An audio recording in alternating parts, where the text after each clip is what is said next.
నా ఛానల్ని సబ్స్క్రైబ్ చేయండి. పక్కనే ఉన్న బెల్ ఐకాన్ పైన ప్రెస్ చేసి ఆల్ ఎంచుకోండి. నోటిఫికేషన్స్ ముందుగా మీకు వస్తాయి.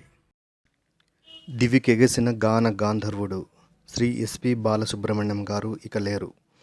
ఆగస్టు 5, 2020న ఎస్పి బాలు గారు తనకు కరోనా సోకినట్లు స్వయంగా ప్రకటించారు. చికిత్స నిమిత్తం చెన్నైలోని ఎంజిఎం ఆసుపత్రిలో చేరారు. ఆ తర్వాత కరోనా తగ్గినప్పటికీ ఇతర శ్వాసకోశ వ్యాధులతో ఆరోగ్యం విషమించి సెప్టెంబర్ 25, 2020 నాడు హాస్పిటల్లో చికిత్స పొందుతూ మరణించారు. శ్రీపతి పండితారాధ్యుల బాలసుబ్రహ్మణ్యం గారు 1946 జూన్ 4 నాడు కోనేటమ్మపేట, ఉత్తర ఆర్కాడు జిల్లా, మద్రాసు ప్రెసిడెన్సీ, ప్రస్తుత తిరువళ్ళూరు, తమిళనాడులో జన్మించారు.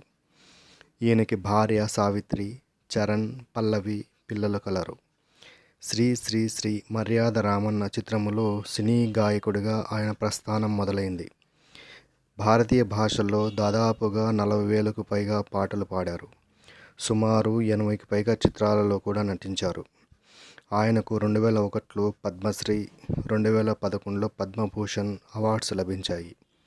బాలు లేని లోటు తెలుగు సినీ పరిశ్రమకు తీర్చలేని లోటు.